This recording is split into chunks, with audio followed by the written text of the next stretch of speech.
नमस्कार, आप सभी का स्वागत है। आप देख रहे हैं न्यूज़ 24 का डिजिटल प्लेटफॉर्म बिहार झारखंड। मैं हूं आपके साथ अंशिया।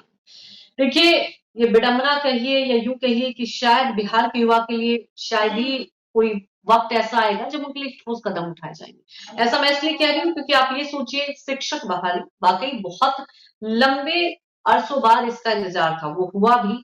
लेकिन बिहार के युवा अब भी उनके हाथों कुछ नहीं लगा। इसे लेकर बिहार की सियासत तो गर्मा गई है। अब जीतन राम मांझी ने निशाना साधा है कि आखिर बाहर वाले पास हो गए और बिहार वाले क्यों। और इसे लेकर लगातार आपको बता दें कि विरोध जताया जा रहा है। इसके पीछे आपको बता दें कि कई वजहें भी बताई जा रही है, विपक्ष की तरफ से निशाना भी साधा जा रहा है। यहाँ तक कि आपको बता दें कि जीतन राम मांझी ने फूलपुर सीट को लेकर निशाना साधा। नीतीश कुमार ने वो कि उनके फूलपुर सीट के चक्कर में युवाओं के भविष्य के साथ खिलवाड़ किया गया। चर्चा की शुरुआत करेंगे, उसके पहले हमारे सहयोगी सौरभ कुमार ने जीतन राम मांझी से बातचीत की थी।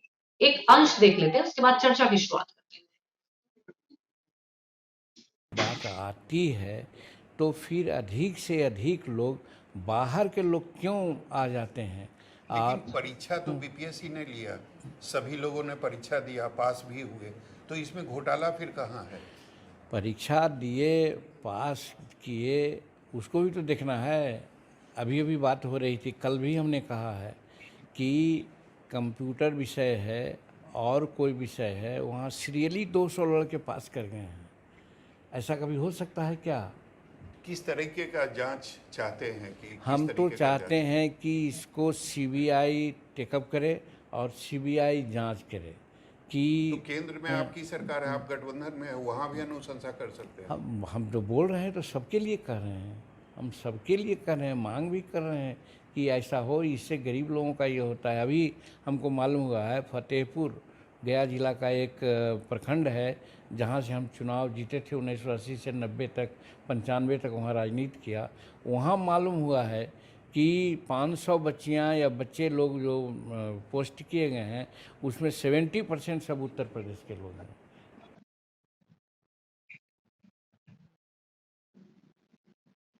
तो आपने सुना, उन्होंने निशाना साधा कि 70% उत्तर प्रदेश से। इसके पीछे मैं आपको पहले थोड़ा सा लॉजिक बता दूं। दरअसल क्या है, देखिए, इंडिया गठबंधन हुआ है और ऐसी चर्चाएं आ रही है कि फूलपुर सीट से लोकसभा चुनाव लड़ सकते हैं नीतीश कुमार, क्योंकि कुछ दिन पहले आपको बता दें कि जेडीयू के नेता आए थे और उन्होंने इच्छा जताई थी, नीतीश कुमार से मुलाकात हुई थी पटना में। खैर, राजनीति में कब क्या हो जाए, लेकिन बड़ा मुद्दा यह है कि फिलहाल बिहार की सियासत गर्मा चुकी है।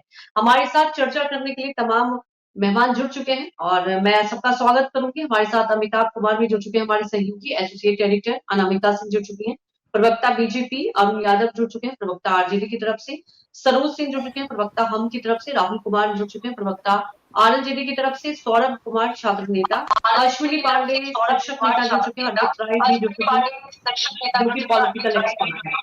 आप सभी का बहुत बहुत स्वागत है। और मैं आप लोगों से कहूंगी कि जब मैं आऊं आपके सवाल के पास तभी आप अपना ऑन कीजिए, अभी आप अनम्यूट पे रहिए। सबसे पहले मैं अपने सहयोगी अमिताभ के पास जाना चाहूंगी, पहले समझ लें, उसके बाद मैं चर्चा की शुरुआत करता। अमिताभ, मैंने पहले ही कहा कि ये वाकई क्या बिहार के युवाओं के साथ विडंबना बनी रहेगी। मुझे याद है इतिहास में, देखिए, बहुत लंबे समय से इंतजार किया और रिजल्ट जो आया वाकई चौंकाने वाली बात, बहुत जल्दी आई। लेकिन फिर भी बिहार के युवा अब भी आप समझिए कि बेरोजगार बेरोजगार मैं इसलिए कह रही हूँ, सरकारी नौकरियां ऐसी कम होती है, चलिए ये अलग मुद्दा है। लेकिन अब रिजल्ट आने के बाद भी सियासत हो रही है कि बाहरियों को पास करा दिया गया और बिहार को, क्या इसके पीछे सिर्फ राजनीति है या क्या वाकई कुछ वजह है अमिताभ? देखिए, निश्चित तौर पे जब शुरू में वैकेंसी आई थी उस समय डोमिसाइल नीति लागू थी। उसमें ये कहा गया था कि डोमिसाइल नीति के तहत होगी, लेकिन उसके बाद जुलाई महीने में वैकेंसी आई थी। उसके बाद जब परीक्षा के पहले ये किया गया कि इसमें जो है दूसरे प्रदेशों के लिए भी ये रास्ता खोल दिया गया। तब तक इंडिया गठबंधन का गठन हो चुका था और उसके बाद इंडिया गठबंधन के गठन के पहले ये बातें नहीं थी। खैर, परीक्षा हुई, परीक्षा में परीक्षार्थी लोगों ने भाग लिया, सारे देश से लोग आए और परीक्षार्थियों ने भाग लिया। और न सिर्फ यूपी बल्कि एमपी और दूसरे राज्यों से भी काफी संख्या में यहाँ पे जो कैंडिडेट थे वो आए थे और उन्होंने परीक्षा दिया था। और उसके बाद देखिए रिजल्ट भी आ गया। 1,70,000 जो वैकेंसी निकली थी उसके मुकाबले 1,25,000 के समथिंग जो नियुक्तियां हैं वो रिजल्ट आए हैं, नियुक्तियां निकली गई, उनको अब नियुक्ति पद देने की प्रक्रिया भी शुरू हो चुकी है। हाँ, ये बड़े ही जिसमें देखिए टोटल जो रिजल्ट आया उसमें करीब बताया जा रहा है कि 11.5% जो है वो करीब बाहरी लोग, तो जी। ये इसमें ये एक अलग बात है कि यहाँ से यूपी के लोग इसमें ज्यादा हैं, झारखंड के भी हैं, यूपी के भी हैं, दूसरे प्रदेश से यूपी के लोगों की संख्या ज्यादा है। लेकिन देखिए जीतन राम मांझी का जो बयान है वो तो पॉलिटिकल स्टंट ही माना जाएगा। तो ऐसा कुछ नहीं है कि रिजल्ट में यूपी के लोगों को ही हम निकालेंगे और इसके पीछे नीतीश कुमार की मंशा है चुनाव लड़ने की, ये बात की बात है। ये इस पे ये राजनीतिक बयानबाजी है। इस पे टेक्निकल तौर पे हम देखें तो ये संभव जी। नहीं है कि कुल यूपी के लोगों को ही किया जाए। लेकिन अब विवाद तो शुरू हो चुका है। हम्म। विवाद इस पे भी हुआ कि जब रिजल्ट आया तो उस पे भी हो रहा है कि रिजल्ट में कई अनियमितताएं हैं जिन पे क्लियरिफिकेशन जरूरी है। अब हाँ। सरकार ने नया नोटिफिकेशन भी जारी कर दिया है, 1,10,000 शिक्षकों की और बहाली होगी। इसमें करीब 45,000 इधर से जो बचे हुए हैं इस पहले वाले वैकेंसी से, और बाकी 70,000 अभी का जो वैकेंसी होंगे उसमें निकलेंगे। उनकी भी प्रक्रिया अब ऑनलाइन एप्लीकेशन 3 तारीख से शुरू हो जाएगी और दिसंबर में उसके भी एग्जाम होंगे। तो एग्जाम सरकार जी। और जो आयोग है लगातार परीक्षा लेने के तैयारी में जुटा हुआ है। राजनीतिक बयानबाजियां चलती रहेंगी और उसी तरीके में इसको भी देखा जाना चाहिए। संयोग मात्र कहा जा सकता है कि फुल यूपी के लोगों को ज्यादा हुआ और उसको लेकर जीतन राम मांझी ने जब से परीक्षा शुरू हुई थी तब से ही वो लगातार आरोप भी लगा रहे थे और अब उन्हें एक नया मामला मिल गया कि ये राजनीति से बता रहे हैं कि ये खास तौर पे यूपी के लोगों को इसलिए दिया गया है क्योंकि उन्हें यूपी के युवाओं को जो है करना था। अभी ये क्लियरिफिकेशन नहीं हो पाया है कि जो नई वैकेंसी निकली है उसमें डोमिसाइल नीति लागू रहेगी या नहीं रहेगी। बिल्कुल, यही मेन बड़ा मुद्दा है। देखिए अमिताभ, ये बात तो बिल्कुल आपने सही कहा। जीतन राम मांझी के बयान को ऑब्वियसली हम लोग राजनीति से प्रेरित होकर देंगे, लेकिन बिहार के युवाओं का है। डोमिसाइल नीति वाली आपने बात की, आपने देखा कि सड़कों पर आए, बहुत विरोध हुआ कि उनका कहना है कि हमारे पास खुद ही सरकारी नौकरी नहीं है, नौकरी का अभाव है। उसके बाद दूसरे राज्यों से जब हुआ, आपने देखा तो इसे लेकर विवाद हुआ। सौरभ से रुख जान लेते हैं। सौरभ, सबसे बड़ी बात यह है कि छात्रों में इसे लेकर क्या रुख है? मैं पॉलिटिकल बयान को लेकर नहीं जाती, जो रिजल्ट आया उसमें अनियमितताएं की बात सामने आ रही है, कितना सच?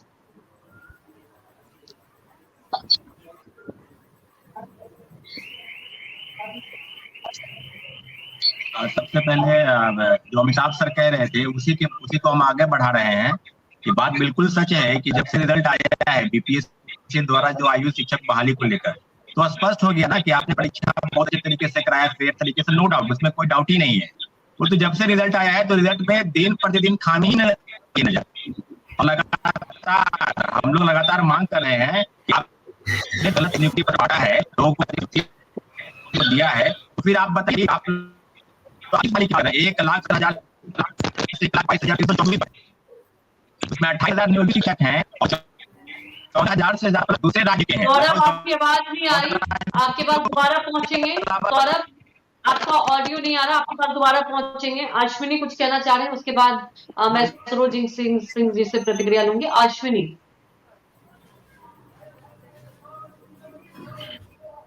देखिए, मांझी जी ने जो कहा या जिस मुद्दे पे डिबेट है, ये तो पॉलिटिकल पार्टी हैं अपने अपने ढंग से चीजों को करती हैं। इसमें कोई दो राय नहीं है कि बीपीएससी ने बहुत बेहतरीन ढंग से परीक्षा आयोजन किया। जब से रिजल्ट आया है तब से उस रिजल्ट पे मतलब थोड़ा सा प्रश्नवाचक चिन्ह लगा है। कुछ कुछ गलतियां हो गई हैं, जैसे बीपीएससी बहुत बड़ी संस्था है और बिहार की प्रतिष्ठा से जुड़ा हुआ संस्था है, क्योंकि ये अभी तक अधिकारी जो बिहार को संभालते हैं वैसे लोगों की वैकेंसी करते आई है। तो इनको चाहिए था कि जब ये रिजल्ट दें तो ये जब इन्होंने डीवी कराया था डॉक्यूमेंट वेरिफिकेशन, तो उस आधार पे ढंग से चीजों को करना चाहिए था। अब आज रिजल्ट देने के बाद ये सामने आ रही है कि कुछ अयोग्य लोग जो हैं वो आ गए हैं।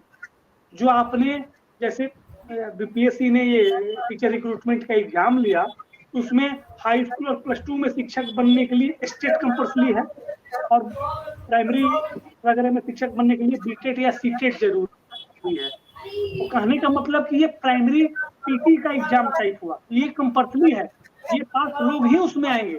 लेकिन रिजल्ट आया उसमें आप देखिए बिना स्टेट पास वाले लोग आ गए हैं और उनका सफलतापूर्वक डीबी भी हो गया है। वो लोग ओरिएंटेशन का कार्यक्रम कर रहे हैं, ट्रेनिंग कर रहे हैं। कुछ चीजें चूक हुई है बीपीएससी और शिक्षा विभाग। ठीक है अश्विनी, आपका कहना है कुछ चीजें चूक हुई है, लेकिन ये एग्जाम बेहतर तरीके से कराया गया। तरुण जी, सबसे बड़ी बात ये है कि क्या जीतन राम, ठीक है अश्विनी जी, आपकी बात को समझ में आ, सरोज सिंह जी से मेरा सवाल है। अश्विनी, क्या आप मुझे सुन पा रहे हैं? सरोज सिंह जी, क्या वाकई रिजल्ट आता है तो ये देखा जाता है यूपी को ज्यादा देना है, ये समझ नहीं आया बयान। ठीक है, अगर ये कहा जाता बाहरी लोगों को दिया गया समझ में आता। सरोज सिंह जी, यूपी को फोकस किया गया और अभी तो ये तय भी नहीं हुआ है कि नीतीश कुमार वहां से लड़ेंगे। जी सरोज सिंह देखिए जी। अभी तय हुआ या नहीं तय हुआ, आखिर तो माइंड मेकअप है ना कि हमको क्या करना है। बीपीएससी का रिजल्ट जब से ही आया है, कोई भी बिहार का ऐसा आयोग नहीं है, जो एग्जामिनेशन आयोग है, जो रिजल्ट जो है कोई भी एक सक्सेस रिजल्ट बिहार में नहीं दिया है। आप देखें कि फूलपुर के काफी लोगों को इसमें दिया गया है। फूलपुर, आप क्या बिहार के साथ कितना घोर अन्याय है, ये बताइए जरा। बिहार के साथ कितना, बिहार के बच्चे क्या करेंगे? आप बिहार के लोगों को भर्ती नहीं करके आप बिहार के बाहर के लोगों को आप भर्ती कर रहे हैं। ये बहुत ही घोर, हमने पूरा, हमारी पार्टी के संरक्षक ने पूरा पूरा पूरा इसका पुख्ता सबूत बीपीएससी के चेयरमैन को और बिहार के मुख्यमंत्री को भेजा है। इसकी पूरी तरीके से जांच करनी चाहिए, और जब तक इसकी जांच नहीं हो तब तक इसकी पुनः बहाली नहीं की जानी चाहिए। बिहार के बच्चों के साथ घोर अन्याय। आप देखें कि टीईटी का जो रिजल्ट होता है, एसटीईटी के रिजल्ट में काफी फर्जीवाड़े हैं। एसटीईटी के रिजल्ट में काफी बच्चे पास नहीं है, जाली सर्टिफिकेट लगा करके और लोग एग्जाम दिए हैं, उसकी जांच नहीं हुई और उसके बाद इनका रिजल्ट दे दिया गया। और उसको आज भी आप देखे हैं कि आज के अभी प्रमुख अखबार हिंदुस्तान में दिए हुए 50 बच्चों को कम से कम इन्होंने हेल्ड किया है, रिजल्ट रोक दी गई है। ये किस तरीके से बहाली है? बिहार के जनता के साथ सरोज सिंह घोर जी, अन्याय। आप क्या मुझे चाहते याद हैं? है, बिहार मुझे याद है, ये आप ही बिहार को लोग थे, फूलपुर के तरीके मेरे आप साथ बेचना चाहते हैं? सरोज सिंह जी, लेकिन मुझे याद है जी आप जी। ही लोग थे जब एग्जाम हुआ था तो आप लोगों ने कहा रिजल्ट तो आएगा ही नहीं। आज नहीं है, नहीं बीजेपी नहीं नहीं, के ये नेता जुड़े थे, उन्होंने तो बिल्कुल चैलेंज किया देखिए था। उनका जवाब तो मैं देखिए रामनिवास जी के लोग, लेकिन अब रिजल्ट आया है, ठीक है, अनियमितता है ये मैं मान सकती हूँ, लेकिन सिर्फ अब आप कह हमारा रहे हैं कि उसी जगह से ज्यादा यूपी में नहीं, आप कह रहे उन जगहों से, तो क्या आपको लगता है रिजल्ट देखते टाइम ये देखा गया होगा, ये प्रैक्टिकल आपको लगता है सरोज सिंह जी? बिल्कुल बिल्कुल, रिजल्ट जब भी होता है उसको पूरी तरीके से जांच परख करके, लेकिन ये हड़बड़ाहट का नतीजा है। ये जल्दी में है, जल्दी में दिखाना चाहते हैं यूपी के लोगों को कि हम आपके हितैषी हैं। बिहार की हकमारी की जा रही है, यूपी के दिखाना चाहते हैं कि हमारा जो है, हम आपके हितैषी हैं। बिहार, पहले तो आप बिहार के मुख्यमंत्री हैं, बिहार के लोगों का हितैषी होना चाहिए ना। ये किस तरीके से न्याय है? घोर अन्याय है, बिहार की जनता कभी माफ नहीं करेगी। हड़बड़ाहट का ये नतीजा है, जी ये घोर अन्याय है। जी जी। अरुण यादव जी, जैसा कि सरोज सिंह जी कह रहे हैं कि क्या ये जल्दबाजी थी क्योंकि चुनाव सर पे है और 2024 में अब ज्यादा वक्त नहीं है, तो क्या इसे हम चुनाव से प्रेरित होकर देखें? अरुण जी, ये सवाल तो देखिए बिहार के युवा भी पूछ रहे हैं ना कि उनके हाथ में रोजगार जाता है, बाहरी को क्यों ये बदलाव किया गया, आपने देखा सड़कों पर आए, क्या बिहार के जो युवा हैं वो काबिल नहीं थे, उनकी बहाली हो जाती तो एक परसेंटेज तो कम रहता ना, कंपटीशन भी कम रहता तो उनको रोजगार मिलता। अरुण जी, देखिए अंजलि जी, ये जी बिहार के नौजवानों में तो खुशी का माहौल है, खास करके बिहार वासियों में। और ठीक ही अमिताभ जी ने कहा, वरिष्ठ पत्रकार हैं, पूरी ईमानदारी के साथ उन्होंने सच्चाई को रखने का साहस यहाँ जुटाने का काम किया, क्योंकि अधिकतर 80% मीडिया भी तो बिहार के परसेप्शन को खराब करने में लगे हुए हैं। विपक्षी तो है ही, उसके पास तो कोई एजेंडा नहीं है, मुद्दा नहीं है, वो तो माहौल अफवाह फैला ही रहे हैं, नौजवानों को दिग्भ्रमित कर ही रहे हैं, ईर्ष्या द्वेष में तरह तरह की बात कह ही रहे हैं। लेकिन पूरे हिंदुस्तान को पता है कि आजादी के बाद बिहार ने जो ये नजीर पेश करने का काम किया है, इतनी भारी संख्या में नियुक्ति देने का काम किया और इतना फेयर एग्जाम, और 55 दिन में 2 महीने के अंदर में, 2.5 महीने के अंदर में हम नियुक्ति पत्र देने जा रहे हैं नौजवानों को। आप कल्पना करिए, 1,22,000 के परिवारों में कितनी खुशहाली होगी। और बाहर का, जहां तक हम बिहारी नौजवान देश के कोने कोने में घूमकर नौकरी पाने के लिए जा सकते हैं, लेकिन हमारा जो संविधान अरुण जी, यही पर वो सवाल उठ जाता है। अरुण जी, आपको रोक रही हूँ, एक सवाल है, देखिए इस बात से कोई डिनाई नहीं कर रहा कि बहुत फेयर एग्जाम हुआ, रिजल्ट भी बहुत, लेकिन अरुण जी ये सवाल हर वक्त, मुझे याद है पलायन जब हो रहा था और कोविड के टाइम वो बहुत तस्वीरें सामने आई थी, हम सब देखकर सिहर गए थे, तो एक मुझे याद है जिम्मेदारी के तहत कहा था नीतीश कुमार जी ने कि आगे कोशिश की जाएगी कि यहीं रोजगार मिले। मुझे लगता है अगर सुविधाएं वहां होंगी तो बिहार के युवा भी बाहर जाने के लिए इच्छुक अंजलि नहीं होंगे। जी, किसे अच्छा लगता है अपने अंजलि परिवार को जी, छोड़कर जाना? अंजलि अरुण जी जी, यही सवाल विपक्ष भी उठा रहा है और युवाओं में भी नाराजगी यही वजह है। अरुण जी यही मेरा नहीं, सवाल भी था। अंजलि अरुण जी, युवाओं में नाराजगी नहीं है। पहली बार महागठबंधन की नई सरकार में हमारे आदरणीय नेता तेजस्वी यादव जी ने जो प्रोमिस किया था 2020 में पहली बार देश में बिहार ऐसा स्टेट था 2020 के विधानसभा चुनाव में जहां रोजगार, महंगाई, दवाई, कमाई, सिंचाई मुद्दा बना और भारतीय जनता पार्टी को भी हिंदू मुस्लिम के एजेंडे को छोड़कर रोजगार के सवाल पे आना पड़ा।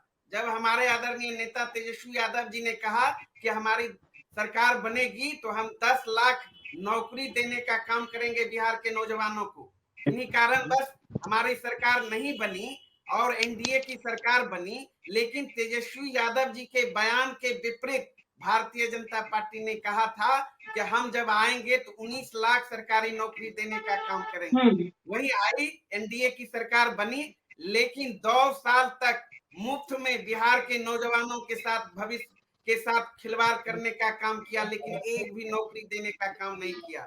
जब हम लोग राष्ट्रीय जनता दल तेजस्वी यादव जी सरकार का अंग बना 2022 के 10 पूरा तेजस्वी यादव को जाता है, नीतीश कुमार को नहीं। हालांकि सौरभ कुमार जी भी कुछ कहना चाह रहे हैं, उनका रुख कर लेते, फिर मैं अनामिका मेरी बात समाप्त होने दीजिए। पार्टी का बात कंप्लीट करने दीजिए। ठीक है, आप पहले बात कंप्लीट कीजिए। सौरभ जी सुन तो लीजिए, युवाओं में कितना रोष आपको पता है। अंजलि जी रुक जाइए, अरुण जी को बात कंप्लीट कर दीजिए। हेलो, आवाज जा रही है? जल्दी से अपनी बात पूरी कीजिए और मेहमान के पास भी जाना है मुझे। ठीक है अरुण जी। देख रहे हैं हम 3 महीने के अंदर में 1,20,000 जो वैकेंसी निकला 2 नवंबर को हम सब तमाम शिक्षकों को ठीक है अरुण जी, उस बात को आप ठीक है, ये बात आप कह चुके हैं, इस बात पर निकला तो यहाँ आपने मेरे सवाल का जवाब नहीं दिया। ठीक है सौरभ कुमार, 1,20,000 लोगों को दे रहे हैं, लेकिन उसमें फर्जी भी शामिल है, तो क्या मुख्यमंत्री के हाथों अरुण जी, को भी दिलवा दीजिएगा? अरुण जी, मौका दीजिए अश्विनी जी। अरुण जी स्पष्ट जवाब दीजिए ना। अंजलि जी, अरुण जी ये जवाब दे दीजिए कि आप जो कह रहे थे कि 1,50,000 कम्युनिकेशन में सरोज जी भी ने अपनी बात रखी, फिर आप दूसरों को भी सुनिए। अरुण जी आपने बोला, हमने सुना, सौरभ जी भी कुछ कहना चाहते हैं। इतने लोग जुड़े हैं तो आप भी तो सुनिए। अरे तेजस्वी यादव का गुणगान बाद में कीजिएगा, सुन तो लीजिए पहले। तेजस्वी यादव का गुणगान बाद में कीजिएगा, पहले सुन तो लीजिए। आप एक बिहारी होने के नाते बिहार की छवि अरुण जी ऐसे चर्चा नहीं हो पाता ना, आपने अपनी बात रख ली, अब आप पैनल पे और भी लोग वो भी कुछ कहना चाह रहे हैं। सौरभ जी की आवाज को उठाइए। सौरभ जी ये तो भाषण दे रहे हैं, ये भाषण दे रहे हैं, ये कोई स्पीच नहीं है। अरुण जी ना, ये तो अरुण जी अपने जो लगातार बोलते जा रहे हैं, सुन ही नहीं रहे किसी बात, बोल रहे हैं। आपकी बात समझ गए। उसका अंदाजा नहीं है, ये बताइए, स्क्रिप्ट मत पढ़िए, सौरभ जी जल्दी बोलिए। समझ गए आप बहुत बड़ा काम किए हैं। की बात भी जाना है। ठीक है सौरभ जी बोलिए। एक लाख जल्दी से। हाँ आप सुन लीजिए, 1,10,000 के ऊपर डाटा कर लीजिए। 28,000 नियोजित। सौरभ जी आपकी आवाज में प्रॉब्लम आ रही है, कैसे कनेक्ट हुई है? आपकी आवाज नहीं आ रही। मैं अनामिका सिंह जी के पास जाती हूँ। अनामिका सिंह जी आप बहुत देर से कुछ कहना चाह रही थी। अनामिका सिंह जी अपनी बात रखिए। जी अंजलि जी, पहले तो मेरा निवेदन है कि सीमित समय हो, अरुण जी भाषण देते हैं, वो डिबेट में हिस्सा नहीं लेते, मैं उनके साथ हर डिबेट में यही फेस करती हूँ। तो आप तय कर लेने को देखिए, अभी भी बोले जा रहे हैं आप सेकंड स्टेप कर लीजिए। आप बोल रहे हैं अरुण जी, सुनने की भी शक्ति रखिए ना, आप सुनने की भी तो शक्ति रखिए। डिबेट में सबको हिस्सा लेना होता है। बिहार के नागरिक अरुण जी प्लीज, अरुण जी आप ठीक है, अगली बार अरुण जी आप जवाब दे लीजिएगा और लोगों को भी तो जवाब देने दीजिए। अनामिका जी आप कंटिन्यू रहिए। अनामिका जी आप कंटिन्यू रहिए। अमिताभ जी उनके पास तथ्य, सत्य और तर्क कुछ भी नहीं होता है, वो अनर्गल हमेशा बोलते हैं, सारे हमारी सरकार रोजगार दे रही है, तथ्य और सत्य आपके पास में। मैं बता रही हूँ आप कैसा रोजगार दे रहे, सुने जुमलेबाजी परसने वाले के सुन लीजिए अरुण जी सुन लीजिए थोड़ा, सुन लीजिए ना। रिक्वेस्ट कर रही हूँ मैं, देखिए ऐसे डिबेट नहीं हो पाता। चर्चा हम युवाओं के लिए कर रहे हैं ना, कि हम किसी एक पार्टी पिक्चर के लिए कर रहे हैं। अगर हमारी टीम सुन पा रही है तो अनामिका सिंह जी का ऑडियो आप कीजिए। अनामिका सिंह जी बात रखिए अपनी। अमिताभ जी, अंजलि जी, अगर आपको याद हो तो वीरप्पा मोइली जी की कमेटी आई थी और उसपे इस बात के लिए वो लोग परेशान थे कि बिहार और उत्तर प्रदेश का युवा, खासकर बिहार का युवा भी, उसमें एक वो लाया गया था नियम कि सिर्फ इंग्लिश मीडियम के लोग यूपीएससी दे सकेंगे। उसके लिए मैंने आंदोलन में भी हिस्सा लिया, मैं उस पर रही जुड़े रहे। अमिताभ जी आपको याद होगी तो बिहार, और कितना क्रूर और कितनी विडंबना की बात है कि जिस बिहार के युवा से, उसकी प्रतिभा और कर्मठता से यूपीएससी डरता था कि सारे के सारे लोग बिहार से आ जाएंगे, वहां मंत्री को ये कहना पड़ता है कि हमारे पास योग्य शिक्षक नहीं है। मैं सिर्फ तर्कों पे बात करूंगी, तथ्य पे, सत्य पे 5-6 लाइन में बोलूंगी, उससे ज्यादा मैं यहाँ भाषण नहीं दूंगी। तो ये बिहार के युवा के लिए कितनी पीड़ा का विषय, और इस शिक्षक में वो भी लोग शामिल होते हैं कई बार जो यूपीएससी से में सिलेक्ट नहीं हो पाते। एक बात, दूसरी बात आप खुद स्वीकार करते हैं जब सारे प्रदेश डोमिसाइल को लागू कर रहे हैं अंजलि जी कि हमारे प्रदेश में बाहर का कोई व्यक्ति ना आए, और जब नीतीश कुमार जी एक तरफ तो बात कर रहे हैं जातीय जनगणना की, पिछड़ों को, अति पिछड़ों को आरक्षण देने की, और आप अपने बिहार के मूल निवासियों का आरक्षण, उनका हक छीनकर दूसरे प्रदेश के युवाओं को दे रहे हैं। निस्संदेह, अभी जैसा कि कह रहे थे सरोज जी, अमिताभ जी आप तो शायद उस बात से बहुत सहमत नहीं हो पाए, इस बात में कोई संदेह नहीं कि नीतीश कुमार जी की हर घटना और उनकी हर सोच एक योजना का हिस्सा होती है। और जब से गठबंधन बना है, लगातार वो इस तरह के शब्दों पे छोड़ रहे हैं क्योंकि वो खुद को केंद्रीय नेता दिखाना चाहते हैं, प्रधानमंत्री पद का स्वघोषित उम्मीदवार दिखाना चाहते हैं। तो उत्तर प्रदेश के आसपास वो ये मैसेज देना चाहते हैं कि मैंने डोमिसाइल हटा दिया। बिहार का जब जनसंख्या घनत्व इतना ज्यादा है और इतनी बेरोजगारी है, तो ये कहीं से भी स्वीकार नहीं हो सकता एक नागरिक की तरह, बिहार के एक रहने वाले व्यक्ति की तरह, कि हमारे हक कोई और लेकर चला जाए। मध्य प्रदेश ने बंद कर दिया, झारखंड ने बंद कर दिया। में आप सवाल उठा रही, मेरा भी सवाल है। जी बताइए। शिक्षक वहां, मुझे याद है कई बार मैंने देखा है युवाओं को सड़कों पर आए हैं, लेकिन जब एनडीए की सरकार थी, आप लोग भी तो अहम हिस्सा थे, मुझे याद है डिले ही होते चला जा रहा था एग्जाम। ठीक है, इतनी युवाओं की चिंता थी तो आप लोग एग्जाम तो वक्त पे कराते ना। देखिए अंजलि जी, हम जब सरकार में थे तो हम बहुत तरह के दबाव में होते थे। नीतीश कुमार जी की आदत है दबाव की राजनीति करने की। यहाँ आपके चैनल के माध्यम से इस बात को मैं स्वीकार करना चाहती थी। तो भारतीय जनता पार्टी ने हमेशा उन्हें बड़े भाई की तरह सम्मान दिया और प्रधानमंत्री, वो हमेशा मुख्यमंत्री की भूमिका में रहे, और उनकी बहुत सारी चीजें हम इसलिए मान लेते थे क्योंकि अपने हिसाब से चीजें करना चाहते थे। ये सच में बहुत बड़ी बात है कि इतनी बड़ी संख्या में अगर आप पद दे रहे हैं तो आप, और मुझे समझ नहीं आता शिक्षा की बहाली में इतनी जल्दी क्या मची हुई है, ये भी एक प्रश्न चिन्ह।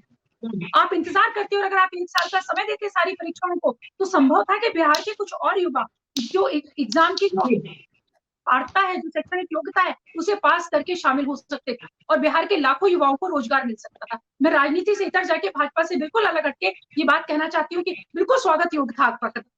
मैं अरुण जी, अगर सुन पा रहे हो तो बिल्कुल स्वागत योग्य था। इतनी बड़ी मात्रा में, इतनी बड़ी संख्या में अगर आप सच में बेरोजगारों को रोजगार दे रहे थे, परंतु आप वैसे शिक्षक चुनते। अभी तो आपने ये भी देखा हो माजी जी के जो कल का बयान था, उनके पास जो शिकायत गई है कि बहुत सारे ऐसे लड़के हैं जिनके पास डिग्री ही नहीं, इस शिक्षक बहाली में आने के लिए उनके पास वो योग्यता ही नहीं है जो होना चाहिए, और वो योग्यता आप उन्हें दे रहे हैं। और जब आपसे नहीं हो पा रहा है तो आप पूरे देश में एक मैसेज देना चाहते हैं कि हमने इतना रोजगार दिया तो आप बाहर के प्रदेश के लोगों को बुलाकर दे रहे हैं। ये कहीं से भी न्याय संगत नहीं है, ये कहीं से भी सही नहीं है। इसके लिए अरुण जी कितना भी भाषण देते रहे, और छात्रों में आक्रोश है या नहीं है, ये 2024 में छात्र बता। ठीक है, राहुल कुमार जी कुछ कहना चाह रहे हैं। राहुल कुमार जी, जैसे कि अनामिका को लेकर अनामिका सिंह जी भी सवाल उठा रही है। राहुल जी, अंजलि जी, मुझे हाँ अंजलि जी, मेरी आवाज आ रही है? आ रही है, बताइए। हाँ अंजलि जी, देखिए सबसे महत्वपूर्ण बात तो ये है कि 2020 का जो विधानसभा का चुनाव था, उसमें अरुण जी को शायद तेजस्वी यादव जी का भाषण बहुत अच्छी तरह से याद होगा कि 10 लाख का उन्होंने रोजगार की बात कही थी, लेकिन उसके साथ एक लाइन वो और बोलते थे कि बिहार के लोगों को बाहर जाना पड़ता है, इसलिए हम बिहार में डोमिसाइल नीति लागू करेंगे। बिहार में शिक्षकों के मामले में डोमिसाइल नीति इसलिए लागू नहीं किया गया क्योंकि बीपीएससी के पास ये डोमिसाइल को लेकर के कुछ क्लॉजेज हैं, कुछ शर्तें हैं, लेकिन सरकार के पास इस बात की कोई बाध्यता नहीं थी कि फेयर एग्जाम कराने के लिए सिर्फ बीपीएससी ही एक माध्यम हो सकता है। अगर बिहार सरकार किसी दूसरे एजेंसी के माध्यम से भी करती तो डोमिसाइल नीति आज लागू होता और कम से कम 14-15 हजार शिक्षक और बिहार के होते। दूसरी बात, जो अनियमितता की बात है, कल ही बीपीएससी ने 20 छात्रों को प्रतिबंधित कर दिया है। मुझे लगता है ये 20 छात्र तो पकड़ में आए हैं, सैकड़ों नहीं हजारों ऐसे छात्र होंगे, अभ्यर्थी होंगे जो पैसा ले करके सेटिंग करके और तरह तरह से बिहार में जो एग्जाम्स होते हैं, सभी को पता है कि इस तरह की चीजें होती हैं। दूसरी बात कि अभी शिक्षा नीति बिहार की इतनी खराब है, पिछले 16-17 साल से जो शिक्षा का जो जिम्मा है वो जदयू के पास है, मुख्यमंत्री जी के पास है, शिक्षा मंत्री उन्हीं का है, लेकिन अभी 1,70,000 में सिर्फ 1,20,000, उसमें भी अगर आप 15,000 हटा दें तो मोटा मोटी 1,05,000 लोग भरे गए। इसमें भी लगभग 25-30 हजार के आसपास नियोजित शिक्षक हैं। हमारे पास कोई पॉलिसी नहीं है। अभी आप कह रहे हैं कि जो परमानेंट होना चाहते हैं उनको 2-3 एग्जाम देना पड़ेगा, तो फिर जब वो एग्जाम लाना ही था तो फिर इन नियोजित शिक्षकों के बहाने 30,000 सीट क्यों भरने का काम किया? मुझे तो अब ये भी लगता है कि जानबूझ करके कहीं नीतीश कुमार जी ने या तेजस्वी जी ने नियोजित शिक्षकों से फॉर्म भरवाया ताकि जो ऑलरेडी नौकरी में है पहले से 30,000 या 35,000 या 25,000 उसको फिर से नौकरी दे दो, तो हम ढिंडोरा भी पीट सकते हैं कि भाई हमने इतने लोगों को नौकरी दी और फिर वो चीजें तो मतलब वो नौकरी में ही रह गए। तो कहीं ना कहीं अगर आप पूरी पॉलिसी को देखेंगे तो नीतीश कुमार जी की ये पॉलिसी पहले भी है कि 50 तरह के एजेंसी उन्होंने बना दिया, नगर परिषद का, महानगर निगम का या पंचायतों का या जिला परिषद का, और एक ही शिक्षक की 10 जगह नौकरी लग गई, फिर एक जगह उन्होंने भरा और वो सालों भर नौकरी देते हुए रहते थे और पता चलता था कि बैकलॉग होते होते आज लगभग 2.5 लाख के आसपास शिक्षक अभी भी बिहार के अंदर इस नियुक्ति के बाद भी लगभग 2.5 लाख शिक्षकों की जरूरत आज भी है। तो कहीं ना कहीं नीतीश कुमार जी की जो खुद की जो पॉलिसी है, लेकिन राहुल जी बहुत संदिग्ध प्रयास है। तो किया गया बड़े स्तर पर, ठीक है, अर्पित राय जी। हाँ, निश्चित तौर पर प्रयास किया गया। मैं एक ये प्रयास तो किया गया। अर्पित राय जी से मेरा सवाल, अर्पित राय जी, बड़ी बात ये है कि राजनीति से परे अगर हम समझे क्या जो बड़ी लेवल पे एग्जाम हुआ, एक बिहार ने एग्जाम्पल सेट किया, इतने कम वक्त में रिजल्ट भी आया, क्या पारदर्शिता में कमी रह गई? बिहार के युवाओं के भविष्य के साथ खिलवाड़ हुआ? मेरा सवाल इसलिए है क्योंकि अर्पित राय जी, क्योंकि और राज्यों को भी इसमें मौका मिला, ठीक है, ओपन खोलना चाहिए, अच्छी बात है, हम दूसरे राज्यों को, लेकिन पहले कहते हैं ना कि अपने घर में अगर हम कुछ भर ले, ज्यादा स्पेस बचता है तभी तो मौका देते हैं, क्योंकि यहाँ तो बेरोजगारी चरम पर है बिहार में। अर्पित राय जी, मैं एक एक करके आपके दोनों सवालों का जवाब दूंगा। सबसे पहले तो मैं आपके पहले सवाल का जवाब देता हूं।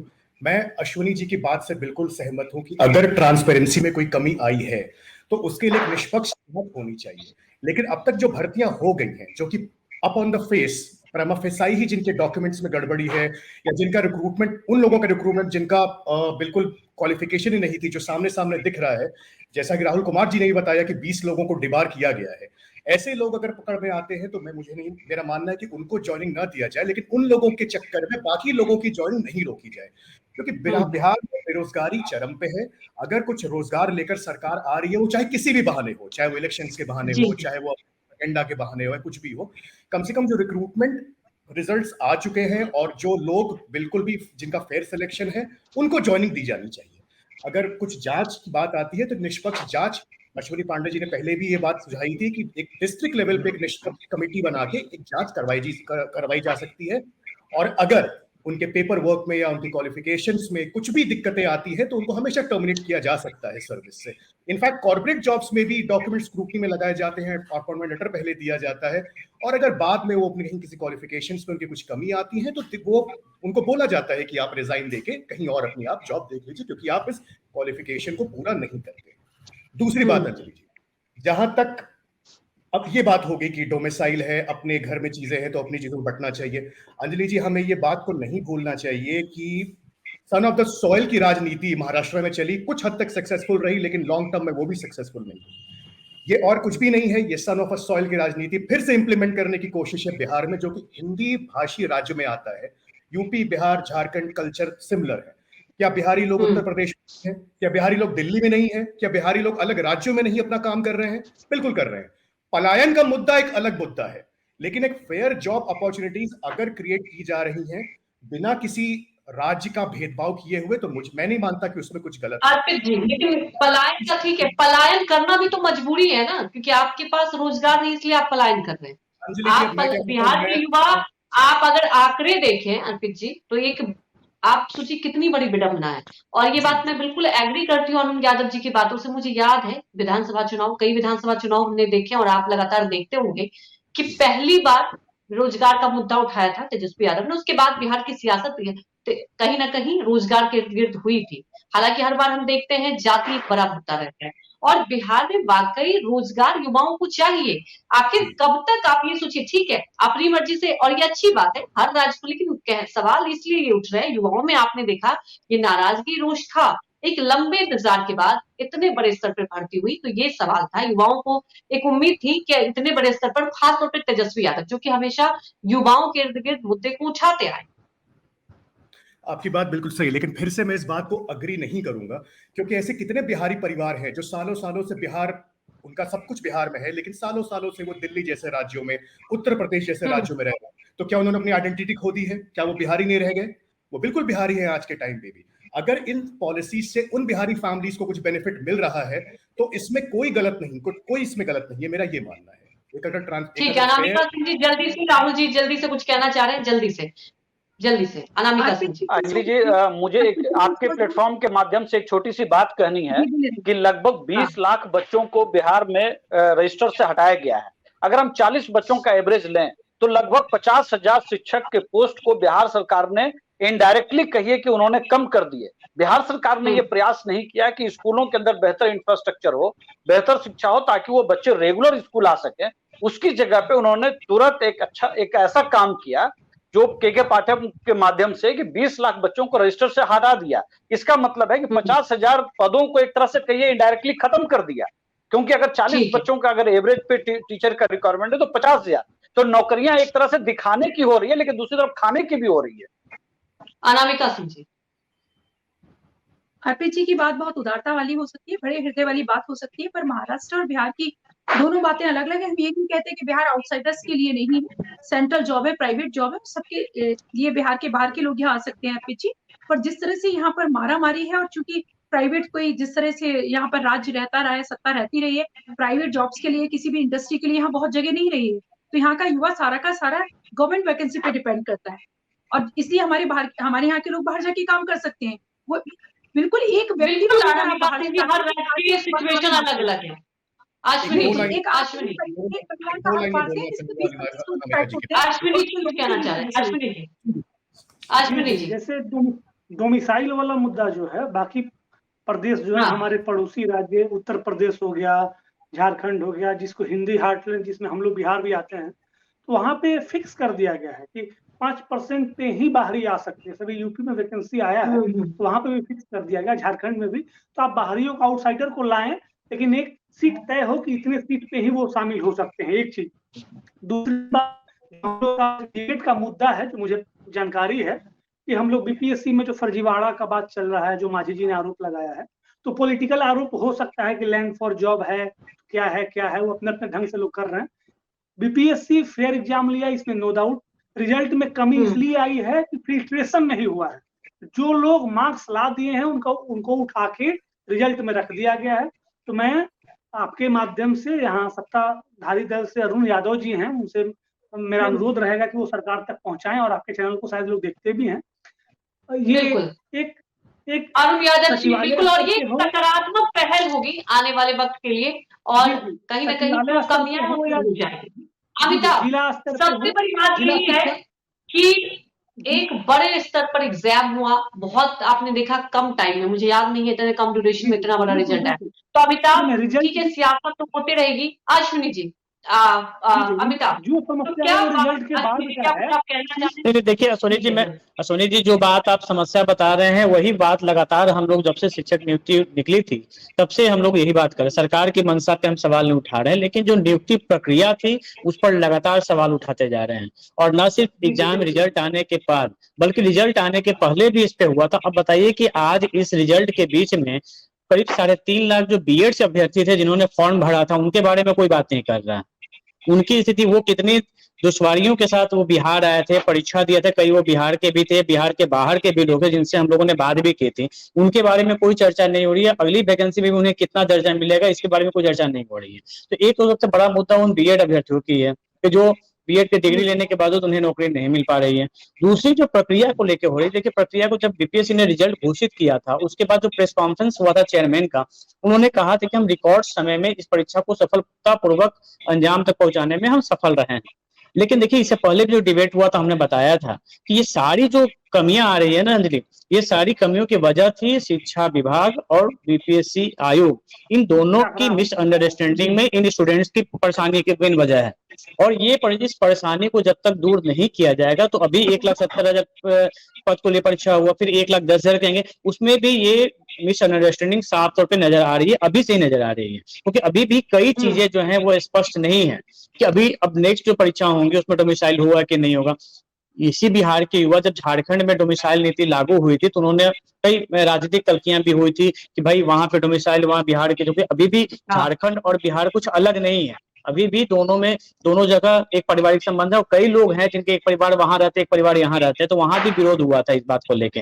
कई लोग ऐसे हैं जो वहां रहते हैं, उनकी जो अस्थायी प्रमाण पत्र है वो बिहार के हैं, कई बिहार के अस्थायी प्रमाण पत्र जो है उनके बिहार के, झारखंड के और यहाँ भरे हुए। तो ये एक मुद्दा है, लेकिन इस सरकार ने स्थिति स्पष्ट नहीं की है।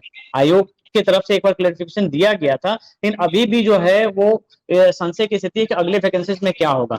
तो सबसे पहले ये जो खामियां हैं, सरकार वैकेंसी ला रही है, 1,70,000 वैकेंसी पहले आई थी, उसमें से जो बची रही अब 1,10,000 का फिर आ रहा, तो ये रिक्तियां चलेंगी क्योंकि वर्षों से नियुक्ति हुई ही नहीं है। और जब नियुक्ति हुई नहीं है तो यहाँ भी स्थिति ये है कि प्रधानाचार्य के पद जो हैं, प्रधान प्रिंसिपल के जो पद हैं, अभी 40% से ज्यादा पद रिक्त चले आ रहे हैं वर्षों से, क्योंकि वहां नई वैकेंसियां नहीं हुई थी, कई पद हैं जो रिक्त चले आ रहे हैं।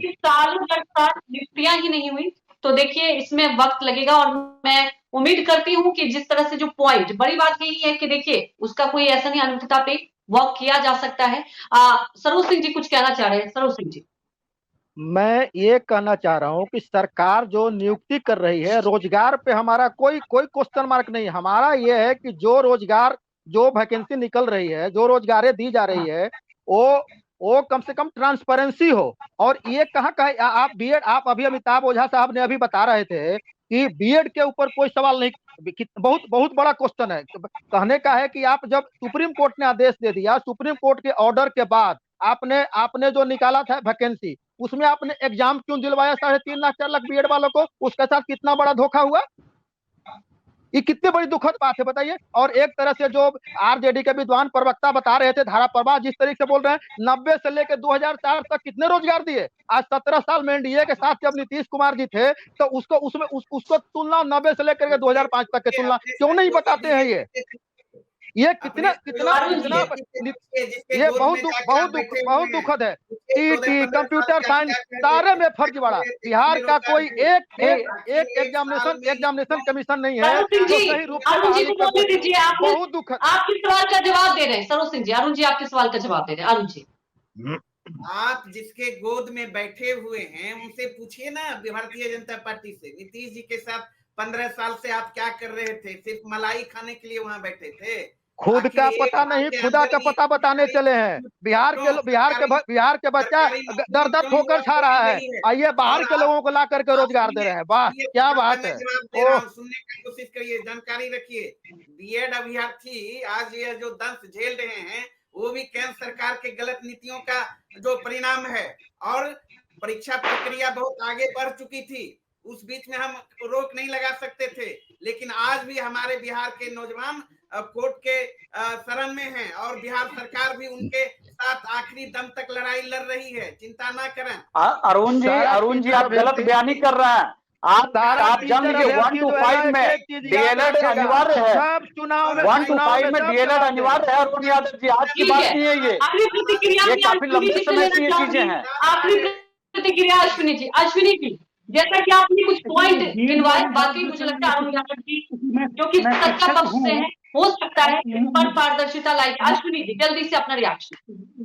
मैं शिक्षक हूँ तो मुझे पता है ये बीएड वाला समस्या। मैं इस पे बताना चाहूंगा कि 2018 में गजट ला के एनसीटी ने बीएड वालों को 1 से 5 के लिए एलिजिबल किया था। ऑनरेबल सुप्रीम कोर्ट ने बजट को ही रद्द कर दिया, तो बीएड वालों के लिए कोई चांस नहीं था, कोई होप नहीं था। और किसी अन्य राज्य के बहाली के दौरान, मतलब सुनवाई के दौरान, बिहार के भी कमेंट था कि बिहार सरकार भी मेरे ऑर्डर को मानेगी, ये अलग चीज है। हाँ, मैं माझी जी के उस बयान से का समर्थन करता हूं कि हजारों अभ्यर्थी जो हैं वो फर्जी आ गए हैं, विशेषकर कंप्यूटर साइंस में, एसएसटी में, गणित में। तो मेरा सवाल है सरकार से कि आप लोग एक कमेटी बना के और जो एकदम फेयर लोग हैं उनको नियुक्ति पत्र दें और बाकियों को होल्ड पे रख के 10 दिन 15 दिन के अंदर में उनका प्रथम दृष्टया बिल्कुल उसकी दोबारा चेकिंग करवाएं। उम्मीद यही करते हैं अरुण यादव इस बात को रखें और आने वाले वक्त के लिए जो कमियां आ रही है, जो रिजल्ट तो सार्वजनिक प्लेटफॉर्म पर है। बहुत बहुत धन्यवाद हमारे साथ जुड़ने के लिए। बड़ी बात यही है कि देखिए बड़े स्तर पर रिजल्ट भी आया है और कई बार होता है कि उसमें कहीं ना कहीं अनियमितता हो जाती है जब आप इतने बड़े स्तर पर कोई भी एग्जाम कराते हैं। हालांकि देखने वाली बात यही है कि क्या इस मुद्दे को लेकर आने वाले वक्त में सियासत और गरमाई रहेगी या इसे लेकर कुछ निष्कर्ष में निकलेगा। धन्यवाद।